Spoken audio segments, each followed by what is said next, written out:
Démarrer cet atelier. Je vois que certains continuent encore à arriver. Alors peut-être que le temps que tout le monde se connecte, on va en profiter pour se présenter rapidement, vous accueillir dans cet atelier auquel on est ravis de participer dans le cadre de notre partenariat avec les ETS. Donc nous, c'est l'agence France Locale. On va peut-être se présenter rapidement, puis ensuite, grâce au sondage, vous permettre de vous présenter, puisqu'on va être trop nombreux pour pouvoir faire un tour d'écran, mais l'idée c'est qu'on puisse à peu près situer qui se situe dans la salle avec nous. Donc je commence pour ma part, je suis Claire Sorrentini, je suis directrice du développement à l'agence France Locale depuis un peu plus d'un an et j'étais précédemment en collectivité puisque je suis administratrice territoriale et donc mise à disposition de l'agence France Locale pour échanger notamment avec les grandes collectivités sur ce qu'est l'agence France Locale et également sur les questions de finances responsables qui vont nous occuper pour cet atelier d'aujourd'hui. Et je suis avec Yves Millardet. Voilà, Yves Millardet, bonjour.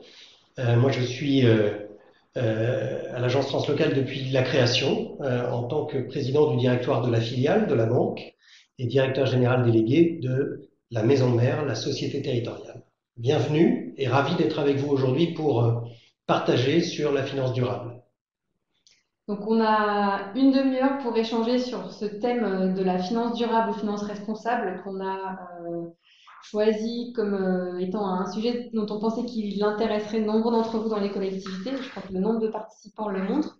Donc, c'est un sujet très vaste, donc on ne va pas avoir la prétention de traiter en une demi-heure, mais malgré tout, on va essayer de tenir le timing pour voilà, faire cet exercice de à la fois vous présenter notre vision des choses, mais aussi vous permettre de vous exprimer, de partager vos sensibilités sur ces enjeux qui sont des enjeux, selon nous, hautement d'actualité.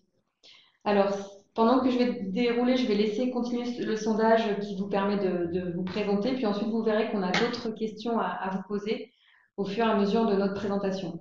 Donc, peut-être avant de démarrer dans le vif du sujet sur la question de la finance durable, il nous semblait intéressant de vous dire peut-être qui on est et pourquoi on vous parle de ce sujet. Donc, nous vous parlons depuis l'agence France Locale, qui est la banque créée par et pour les collectivités et dont la raison d'être est justement d'incarner une finance responsable pour renforcer le pouvoir d'agir du monde local, en l'occurrence des collectivités, pour répondre aux besoins présents et futurs des habitants. Donc, c'est au-delà d'une formule qui a tout son sens parce qu'elle a été notamment travaillée et définie par nos élus, membres du conseil d'administration. L'idée, c'est de pouvoir rappeler qu'on a un ADN depuis notre création qui est forcément tourné sur l'intérêt général et a fortiori également sur des questions de développement durable. Et donc, c'est à ce titre que nous avons depuis quelques mois travaillé sur notre démarche de responsabilité sociétale de l'entreprise et en l'occurrence sur la dimension finance responsable que nous allons vous présenter aujourd'hui. Alors, on vous a préparé au menu de cet atelier trois sujets. Un premier, justement, permettant de balayer, brasser un peu les enjeux de la finance responsable en prenant l'exemple de l'émission obligataire durable de l'Agence France Locale. Un deuxième, spécifiquement sur la question des budgets verts, qui sont des questions d'actualité, notamment dans vos collectivités. Et puis un troisième temps, si on a le temps, notamment pour faire un petit peu de teasing par rapport à un atelier demain matin, donc portant sur la restitution d'une étude que nous avons lancée cette année avec des élèves administrateurs sur le financement de la transition écologique dans les collectivités, qui est un sujet là aussi hautement d'actualité. Alors, pour rentrer directement dans le sujet sur la finance responsable, quelques éléments de définition qui là aussi peuvent être très diverses et ce sont les points de vue, mais globalement, qu'est-ce qu'on appelle finance responsable? Ce sont l'ensemble des pratiques qui combinent à la fois la performance financière, mais également l'impact environnemental, social ou sociétal. Et c'est un terme qu'on emploie à la fois pour viser ce qui peut concerner les particuliers, les entreprises, mais également l'ensemble du monde public. Et ce sont des comportements, vous allez le voir, qui interrogent à la fois les questions un peu schématiquement d'origine des fonds, d'où vient l'argent, et puis de projets ou d'acteurs financiers. Ce sont des problématiques qui ont émergé, on va dire, presque maintenant depuis une vingtaine d'années. Voilà, des sujets qu'on commence à évoquer depuis les années 2000. Je vous ai mis un petit peu ce schéma pour montrer que les questions du choix, par exemple, d'une banque au regard des problématiques climat, elle a commencé déjà à émerger en 2005 avec le premier rapport des Amis de la Terre sur le sujet. Et on voit que cette demande sociétale de transparence et de durabilité, elle s'est renforcée depuis quelques années, dans un contexte aussi réglementaire qui, lui, n'a fait que évoluer et s'enrichir pour davantage prendre en compte ce type d'enjeu. Et aujourd'hui, on est dans un contexte où et les collectivités territoriales, mais aussi les financeurs ont différents leviers d'action qui sont un peu schématiquement les mêmes. Du côté des collectivités, toujours ces deux questions. Du côté des recettes, où vient l'argent? Qu'est-ce qu'on peut faire pour prendre en compte davantage les exigences de développement durable? Du côté des financeurs, donc là on le voit, certaines collectivités ont par exemple mis en place des labels ISR ou réfléchi à la manière de sélectionner leurs partenaires bancaires au travers de critères dans le cadre de délibération. C'est une des manières d'agir. Autre outil possible pour les collectivités, le fait de pouvoir émettre des obligations durables. Donc, c'est le focus que nous allons vous faire tout à l'heure avec Yves Meillardet. Aussi faire appel à du crowdfunding, etc., etc. J'imagine que vous avez dans vos collectivités d'autres exemples d'outils qui peuvent être mis à la disposition et que vous pourrez aussi partager. Donc ça, c'est du côté des recettes. Et ensuite, du côté des dépenses, même chose. On le voit de plus en plus, depuis plusieurs années, cette question de l'éco-conditionnalité se pose. C'est une manière de sélectionner, d'orienter les financements publics vers des projets, là aussi publics ou privés, qui seraient plus vertueux grâce à ces fonds publics. Et une autre manière de se poser ces questions d'éco-conditionnalité ou on va dire, de transition écologique au travers des dépenses, c'est de travailler sur les budgets verts, green budgeting, budget de transition écologique, dont on parlera plus tard. Donc, du côté des financeurs, même chose. On a deux problématiques qui peuvent schématiquement se poser. L'origine des fonds, comment on se finance quand on est une banque. Pour l'AFL, c'est les émissions obligataires, on va en parler. Et ensuite, qu'est-ce qu'on finance? Où va l'argent? À quoi servent les crédits? Donc là aussi, pour l'AFL, c'est très simple, c'est uniquement les investissements des collectivités. Donc peut-être à ce stade, pour éviter un long monologue de notre part, on voulait vous poser cette question, savoir si ce sujet-là était pour vous une problématique qui était présente dans vos collectivités. Est-ce que l'une de ces dimensions est une préoccupation de votre direction générale ou de vos élus? Donc je vous affiche normalement un sondage que vous devez voir apparaître, si tout va bien, sur votre écran et auquel je vous invite à participer. En plus, évidemment, des questions que vous pouvez poser dans le fil de conversation. Alors, comme je parlais, je ne les ai pas vues. Je ne sais pas s'il y en avait auxquelles on pouvait d'ores et déjà répondre. Donc, à la question, est-ce que l'une de ces dimensions de la finance responsable est une préoccupation de vos élus et votre DG? Pour l'instant, on a des réponses très équilibrées, puisqu'il y a à peu près un tiers de réponses en faveur du oui, un tiers en faveur du oui beaucoup, et un tiers en faveur du non pas du tout.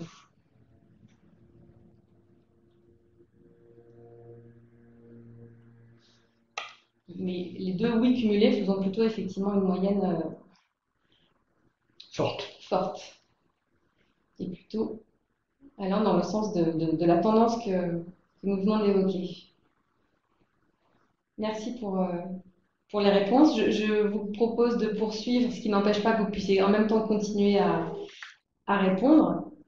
Donc, vous avez là un focus, mais sur lequel je ne vous propose pas de faire un détail, mais pour vous illustrer la manière dont cette question des labels, notamment vue des collectivités, peuvent être utilisés et sont de plus en plus présents, avec là l'exemple de deux labels ISR qui sont des labels français, mais il y en a évidemment d'autres. Mais l'idée de cet atelier, c'était surtout de s'attarder sur la question des émissions obligataires durables, qui peut être quelque chose qui, vu des collectivités, peut sembler quelque chose dans un jargon un peu complexe, et que nous, vu de l'AFL, on avait le souhait de pouvoir vulgariser dans cet atelier avec vous. Et donc, Yves Millardet va cette fois présenter la suite du programme. Merci Claire. Effectivement, vous voyez le graphique des 13 dernières années qui marque l'évolution extrêmement puissante des émissions obligataires environnementales au sens large Et cette évolution est donc extrêmement forte, notamment au cours des dernières années. Et ce qui est très important, c'est de retenir que la finance française a été très impliquée dans ce développement, à la fois les collectivités locales elles-mêmes. Euh, je me rappelle d'une première opération lancée par une région française, qui était la région Nord-Pas-de-Calais en 2008. Vous voyez que le marché était balbutiant à l'époque. Et la région Nord-Pas-de-Calais avait lancé une opération de 50 millions d'euros sur le marché environnemental. C'est la plus ancienne dont je me rappelle. Ensuite, d'autres régions ont pris le pli, notamment la région Île-de-France, qui a des volumes un peu plus élevés que les autres et qui, ce faisant, a contribué au lancement un peu plus fort des collectivités locales sur ce marché. Et puis un petit peu, dans une moindre mesure en volume, la ville de Paris. Donc, ce qui est très important, c'est de bien avoir en tête que le secteur public, dans tous les pays, est le leader du démarrage de ce marché, tout simplement parce que les investissements que vous réalisez sont des investissements qui sont le plus naturellement éligibles à cette finance durable, au sens large. Quand nous, on a créé l'agence France Locale à la fin de l'année 2013, très vite, on s'est dit il faut prendre une place sur ce marché. Il faut prendre une place sur ce marché parce qu'on est un candidat naturel en tant que représentant des collectivités locales à l'émission sur les marchés durables pour aller chercher les investisseurs durables. Et en fait, créer une banque, c'était un peu compliqué, il y avait beaucoup de choses à faire et on a dû abandonner cette idée dès 2014, mais on l'a reprise aussi vite qu'on a pu et c'est en 2017 qu'on s'est rapproché de nos collectivités locales membres du conseil d'administration pour leur dire voilà, on voudrait aller sur ce marché et on s'apprête à faire ce qu'a un petit peu fait tout le monde après, à savoir aller demander des informations aux collectivités locales sur la nature des investissements qu'elles finançaient et sur la base de la traçabilité de ces investissements, en déduire une éligibilité des crédits correspondants au refinancement sur les marchés durables. Cette exigence de traçabilité va avec la transparence de ce marché. On cherche des actifs de qualité, on cherche des actifs éligibles. On entend sans arrêt parler du greenwashing, donc il ne faut surtout pas tomber dans des opérations dont on verrait à l'usage que ce ne sont pas des vraies opérations qui méritent le refinancement auprès d'investisseurs dédiés. Et donc, à notre grande surprise, le conseil d'administration de l'agence France Locale nous a dit, bien sûr pour nous c'est très important que l'agence France Locale soit un leader de ce marché. Pour autant, il y a une chose à laquelle on est très attaché, c'est le fait que vous êtes une banque très agile et on ne voudrait surtout pas qu'à chaque fois qu'on vient vous demander un crédit, on ait à remplir un dossier pour avoir le droit à avoir ce crédit. Et je vous passe le nom des établissements qui nous ont cités comme étant des exemples d'établissements où il fallait des heures carrées pour remplir des dossiers rendant éligible à l'emprunt.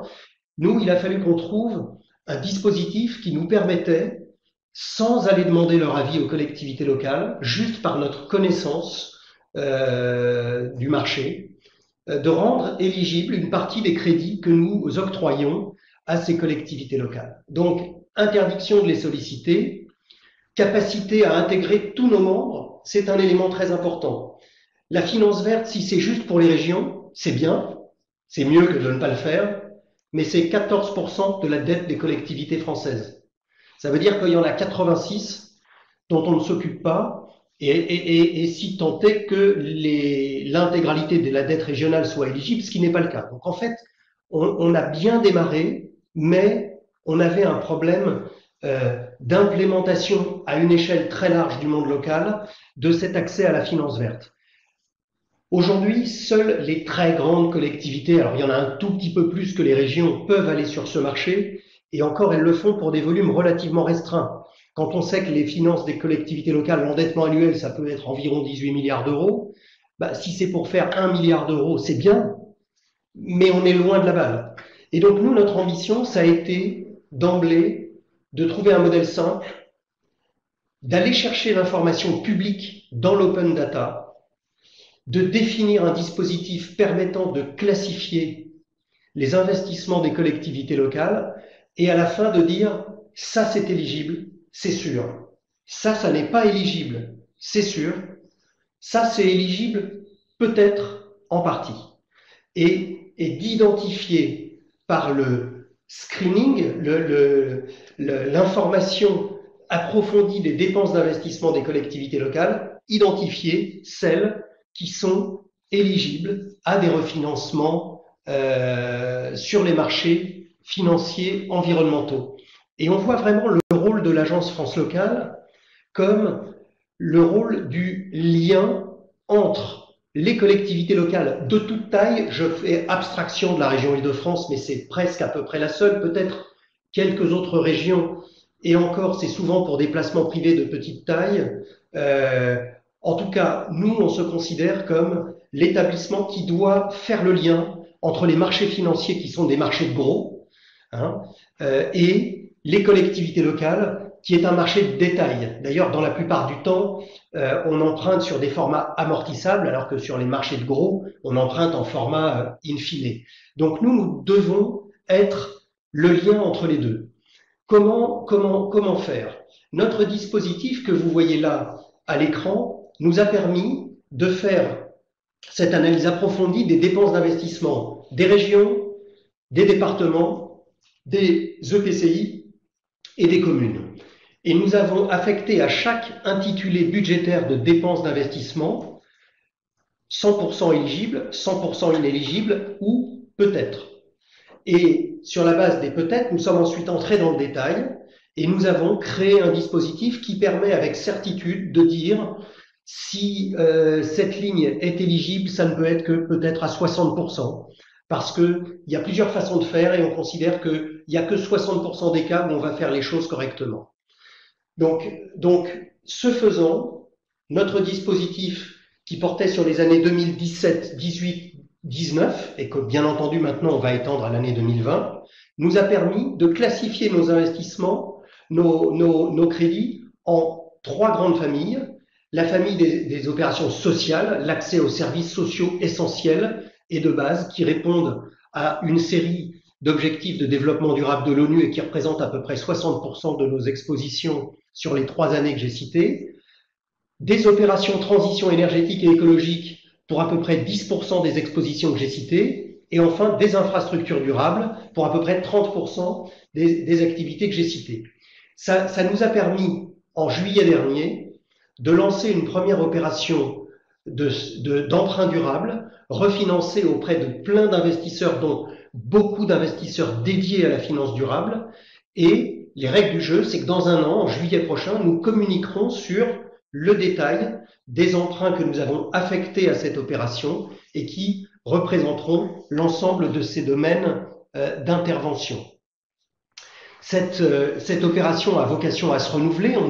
On n'est pas là pour faire des coups, on est là de façon durable, j'allais dire, sur ce marché. Et notre ambition, c'est de pouvoir accroître ces opérations le plus possible dans les années qui viennent en industrialisant les processus, en continuant à aller chercher dans le big data l'ensemble de vos données d'investissement et en étant capable de les traiter d'une façon extrêmement rapide, et le tout sans vous demander votre avis, mais tout en vous informant, bien entendu, que c'est ce que nous faisons pour le compte des collectivités actionnaires de l'Agence France Locale, qui du coup peuvent dire, nous, ça y est, on a un moyen d'accès direct à la finance verte, simple, et c'est par le biais de l'Agence France Locale.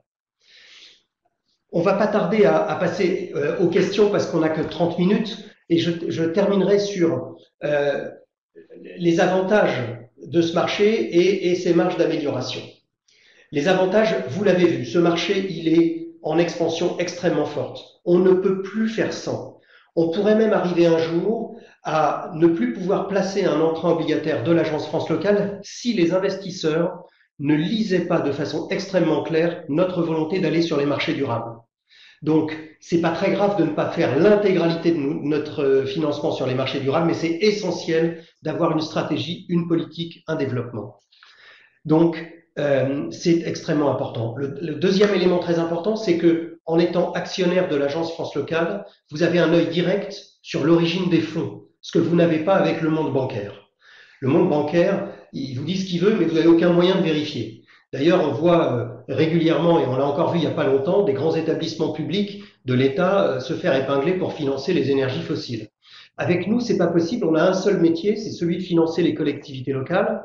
Donc, on ne pourra pas être pris en défaut sur l'octroi de nos crédits, mais on pourrait être pris en défaut sur l'origine des fonds. En étant actionnaire de l'agence France Locale, vous avez un œil direct là-dessus. On est en train d'élaborer des politiques spécifiques nous permettant d'avoir le maximum d'assurance dans ce domaine pour pouvoir rassurer les collectivités qui ont le droit de savoir d'où viennent les fonds qui servent aux emprunts qui leur sont donnés par les banques. Le marché n'est pas encore totalement mature. Il y a beaucoup de questionnements. On parle de prêts verts. En gros, ce sont les prêts qui sont refinançables. On parle aussi de prêts où on pourrait faire moduler les taux d'intérêt en fonction des choses qui sont financées. On regarde cela comme tout le monde. On y est pour l'instant attentif sans avoir pris de décision formelle. Pour l'instant, ce qu'il faut constater, c'est que ça ne coûte pas moins cher d'aller dans le marché emprunter pour des financements verts. C'est le même prix que le reste. Tant que c'est le même prix que le reste, c'est difficile d'imaginer qu'on donne des malus à certains et des bonus à d'autres. Mais on y travaille, on regarde, et dans les mois et années qui viennent, on évoluera peut-être de ce point de vue. Voilà, je veux pas être. Il y a une question. Il y a une question. Je veux pas être trop long. De toute façon, c'était l'heure des questions, donc je m'arrête là. Il y a deux questions du coup, que je me permets de relayer. La première sur qui sont les acteurs financiers ou les types d'acteurs qui viennent capter ces obligations durables et financer les collectivités? Sont-ils différents des acteurs classiques du monde bancaire?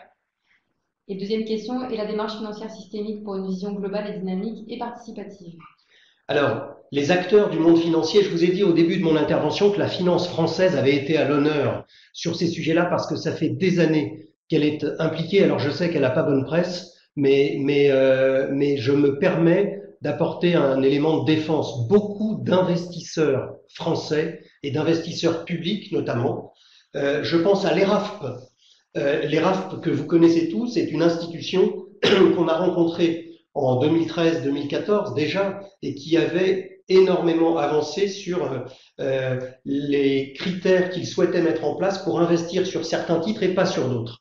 Donc, j'en cite un, mais il y en a beaucoup. Beaucoup d'investisseurs français se sont orientés là-dessus. Et donc, lorsque nous émettons des tailles très importantes, et c'est là la différence avec les collectivités à titre individuel, quand on émet des tailles très importantes, on va peut-être avoir 1 milliard d'euros dans un livre d'ordre dans lequel on voudra retirer que 500 millions. Et donc, on a un travail très important qui s'appelle le travail des allocations, dans lequel on va regarder la liste des investisseurs qui se positionnent et pouvoir, en dialogue avec nos banques chefs de file, choisir de donner plus à un tel qu'à un autre, voire ne pas donner du tout à un tel. Et en général, on va pouvoir retenir les investisseurs dont on sait qu'ils vont détenir les titres pendant une durée très longue. On va plutôt les privilégier par rapport aux investisseurs plutôt court-termistes qui cherchent à faire du rendement sur un achat-vente direct. On a toute une série de moyens qui nous permettent d'avancer pour rassurer les collectivités sur le fait que eh bien on a des investisseurs qui sont dédiés à la finance verte. Dans notre première émission inaugurale de juillet dernier, on a eu 21 nouveaux investisseurs du marché de la finance verte que nous n'avions pas avant. Et donc, nous avons diversifié la dette. Ils sont labellisés justement investissement socialement responsable. Alors, certains d'entre eux auront des labels parce qu'ils auront des tailles très significatives, ils peuvent se payer les labels, etc. D'autres n'auront pas de label mais seront connus comme tels. Et donc, c'est notre travail, avec, encore une fois, l'assistance de nos banques chefs de file, que de les sélectionner et de se dire, voilà, c'est ceux-là qu'il faut qu'on priorise d'abord avant les autres. Alors, il y avait une autre question sur la démarche financière systémique pour une vision dynamique et participative. Alors, je suis pas sûr d'avoir tout en tête un mot sur la finance dite participative. C'est évidemment quelque chose qu'on aimerait tous, que de pouvoir aller solliciter le public dans la rue et lui dire, est-ce que vous voulez financer par le biais des démarches participatives les investissements publics de vos collectivités locales? C'est possible, ça existe, c'est extrêmement limité en volume et c'est pas à la hauteur des 18 milliards d'euros et du problème qu'on a à gérer qui est d'amener un maximum de ces 18 milliards vers le marché. Pourquoi? Parce que ça serait très long à expliquer, mais disons très brièvement que la fiscalité des obligations détenues par les particuliers est confiscatoire. Tous, on aurait envie d'y croire, mais tous, quand on aura regardé la flexibilité de support d'investissement court terme comme le livret A, où vous pouvez rentrer et sortir tous les 15 jours sans risque, par rapport à l'achat d'une obligation dont le cours évolue à la hausse et à la baisse et qui met les particuliers en risque de perte en capital, plus une fiscalité totalement confiscatoire, la réalité, c'est que c'est pas là la solution. La solution, elle est sur les marchés importants, parce qu'on est un pays relativement important, pour ne pas dire un grand pays, et 18 milliards d'euros, ça ne se trouve pas sous le sabot d'un cheval, aurait dit plusieurs personnes du monde d'avant. Et donc voilà, il faut entrer dans la finance de masse pour y faire sa place sur ce marché. C'est pour nous la seule solution pour réussir notre arrivée. Alors, si vous êtes d'accord, comme il reste quelques minutes, on vous propose de poursuivre l'échange sur l'autre dimension qui nous semblait être intéressante à partager avec vous dans la continuité des échanges sur les émissions obligataires durables. Vous allez me dire, mais quel est le lien avec les budgets verts?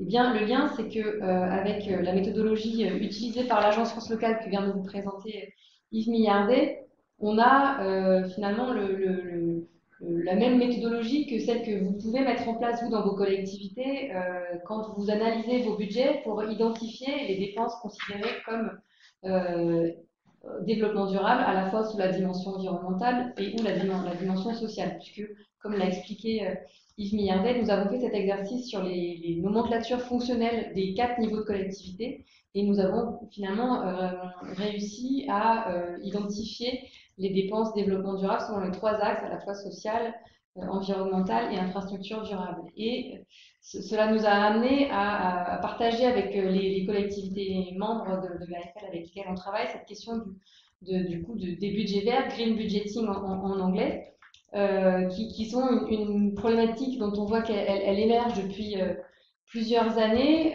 L'État, d'ailleurs, a mis en place son premier budget vert sur cet exercice 2021. Et ça fait écho finalement à une démarche, une volonté en tout cas assez ancienne de pouvoir identifier, tracer soit les projets, soit les dépenses en matière de transition écologique ou de développement durable au travers des budgets des collectivités. Pour certains d'entre vous, ça a pu commencer par se faire dans le cadre du fameux rapport développement durable que vous connaissez bien, qui est obligatoire désormais en marge du DOB depuis 2017.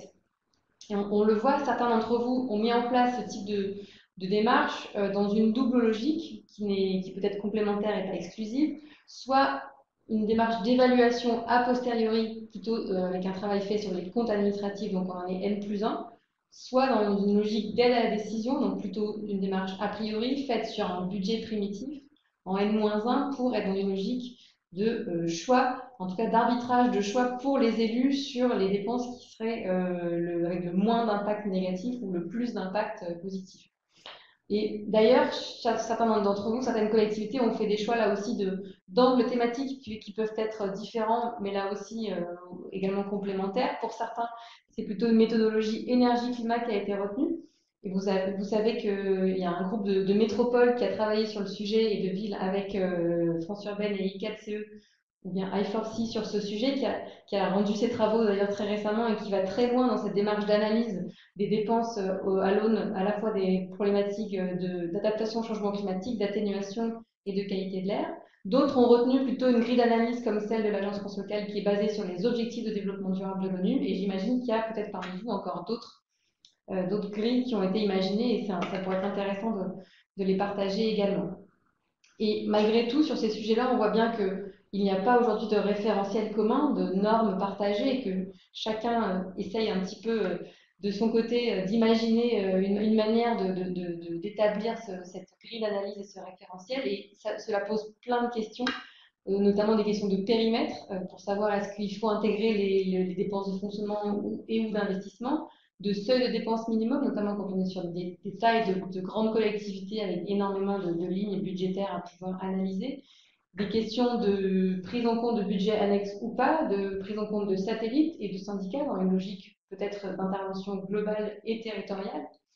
Et puis, question aussi que certaines peuvent se poser, c'est est-ce que ça doit amener jusqu'à faire évoluer quelque part les normes comptables actuelles pour pouvoir justement un petit peu imaginer quelque chose de partagé à l'échelle de toutes les collectivités. Et vous savez peut-être que l'équivalent dans le secteur privé existe, en tout cas certains poussent dans ce sens-là pour imaginer une forme de nouvelle comptabilité qui s'appelle la comptabilité CARE, qui consiste à prendre en compte davantage les dimensions notamment que sont le capital humain ou environnemental. Donc, à ce stade, peut-être une dernière question pour savoir effectivement si de votre côté, ce sujet-là, il est déjà 16 heures, et si ces sujets-là font partie des préoccupations de vos collectivités. Une question du coup sur la mise en place ou non dans votre collectivité de budget vert. Avant qu'on se sépare, peut-être sur un mot sur l'étude dont je parlais en introduction, à savoir qui est réalisée en partenariat entre l'AFL et l'INET sur cette année 2020 et à cheval sur cette année 2021, sur le financement de la transition écologique dans les collectivités, à la fois pour recenser les bonnes pratiques et les innovations qui sont mises en place déjà dans vos collectivités, mais aussi mettre en lumière des solutions et éventuellement faire des propositions d'évolution réglementaires ou législatives qui pourraient permettre d'aller plus loin dans ce domaine. Donc pour en savoir plus, on vous invite à vous connecter demain matin à la restitution qui sera faite par les élèves qui travaillent sur ce sujet. Donc demain à 9h15, en espérant vous retrouver aussi nombreux qu'aujourd'hui. Et peut-être pour les dernières minutes qui nous restent, on peut effectivement prendre certaines de vos questions si vous le souhaitez. On a effectivement une remarque qui est très intéressante qui est de Madame Dubois qui dit « important de toucher le rural ». C'est notre conviction qu'on ne touchera le rural pour l'amener sur la démarche environnementale, financière environnementale, que par le biais de modèles extrêmement simples comme celui que nous faisons. Donc on a bien cette ambition en tête d'amener tout le monde, quelle que soit sa taille. Toutes les collectivités n'ont pas des départements capables de remplir des dossiers longs pour demander des financements et il faut absolument simplifier ces dispositifs si on veut pouvoir y amener beaucoup de collectivités. Je crois, alors je vois qu'il y a encore quelqu'un qui est en train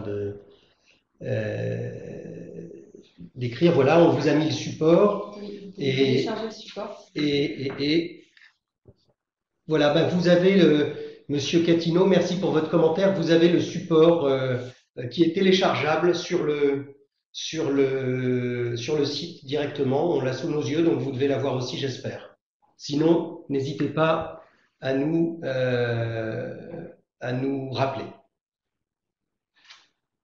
Voilà, et ben écoutez, il est 16h03. On a essayé de tenir le choc des 30 minutes. On vous remercie infiniment. Et puis, à votre disposition, si vous avez d'autres questions en bilatéral, n'hésitez pas. Merci. Merci.